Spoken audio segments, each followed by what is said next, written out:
Hello, my friends. Welcome back. My name is Paul, and I have a wrap up for the last 2 weeks. I was going to do one the last week, and I just didn't have time, and I was going to do it later in the week. And then I just decided, hey, just put it in within the following week. It's okay.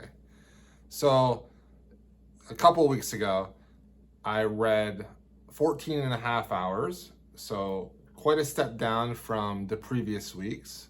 And I read 2 books during that week. The first book was The Twisted Ones by Kingfisher. Going into this, I didn't know anything about it. This was my first Kingfisher book. I always thought that they wrote like YA horror, but come to find out it is adult horror.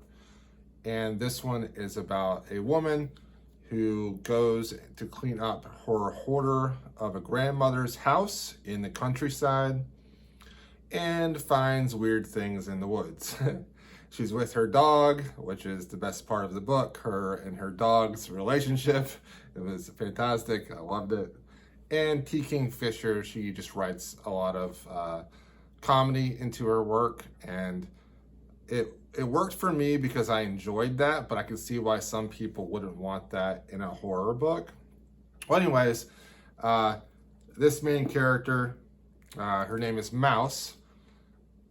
She is cleaning up her grandmother's house, and her dog go for a walk, and they end up on this hill after they walk through the woods.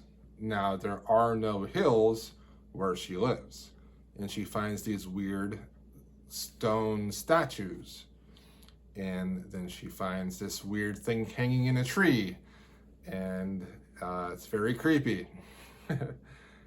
And so back at the house, she runs across a diary of her grandfather and how he talked about the Twisted Ones and how they lived like in another world. And soon there are these creatures that are coming to her house, knocking on her doors, standing outside in the dark. And it was definitely creepy, and it was a lot of fun.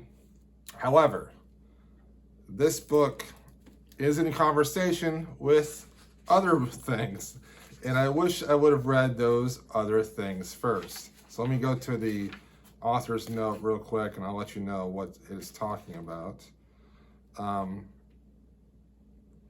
So, The White People, published in 1904 by Arthur Machen. It's like a found manuscript story, which this is based off of. And then there is some references to some different Lovecraftian themes as well.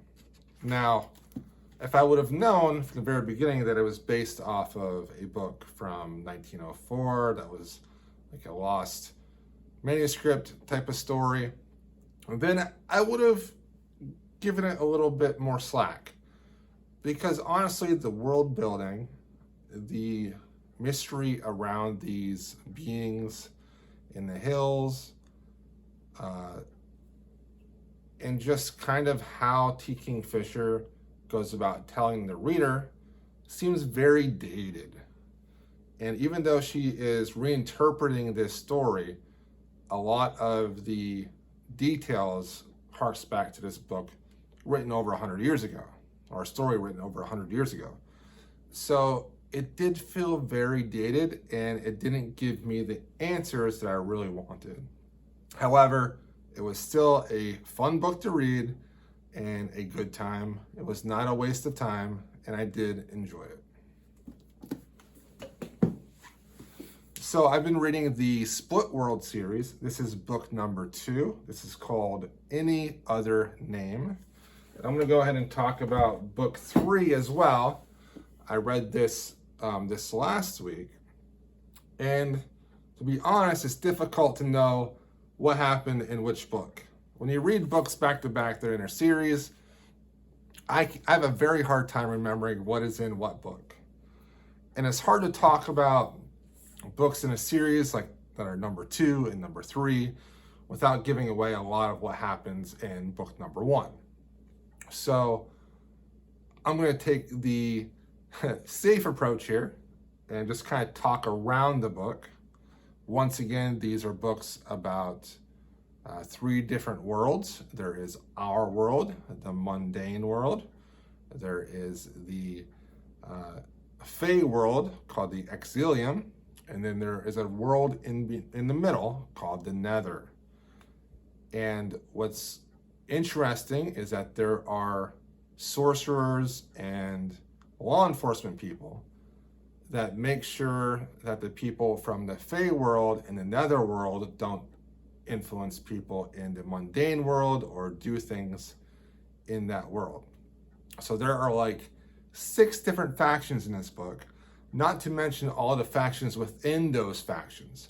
So what we end up having is a court intrigue type story that is very deep, and the world building is fantastic.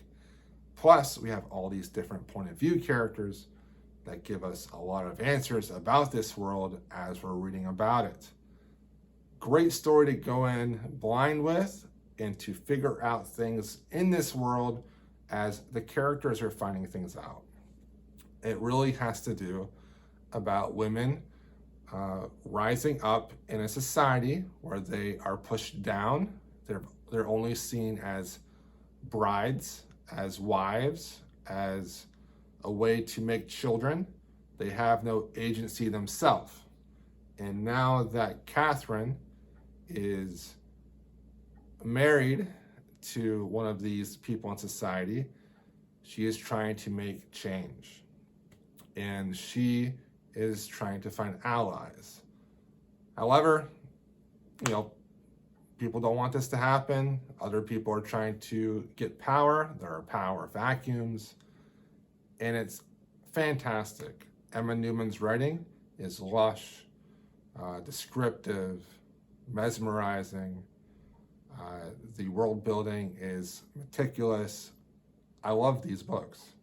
I am looking forward to reading book 4 and 5 probably this coming week. And the last book I want to talk about is Daisy Darker by Alice Feeney. This is a new mystery from Alice Feeney, and it has a lot to do with And There Were None by Agatha Christie, which is one of my favorite books of all time. And this is a story about a family that goes to a remote house on an island, of course, and people start to die. The mystery isn't so much who is killing these people, but why they're killing these people. Because all these people are related to each other. They all have secrets, and they all have things in the past that happen between them, between the people in their family, that might cause them to want to actually hurt the people in their family. Fantastic, a lot of suspense. I just enjoyed it quite a bit because I'm so familiar with And There Were None. The reveals in this weren't as strong as maybe someone that hasn't read that book or other classic mysteries. However, Alice Feeney put her own spin on those classic mysteries, and I thought that was great. Once again, this isn't so much about what is happening in the present when the people are getting killed, but what happened in the past to cause what's happening in the present. Very good book. I enjoyed it. It was a lot of fun. I read this on Halloween, and it was a perfect book to read on Halloween because all of the killings took place on Halloween night. Fantastic. So those are the books I read. This last week, I read 17 hours, which was better than the previous week. I would like to get to at least 20, 21 hours as my average. That is 3 hours a day, which is what I want to be able to read.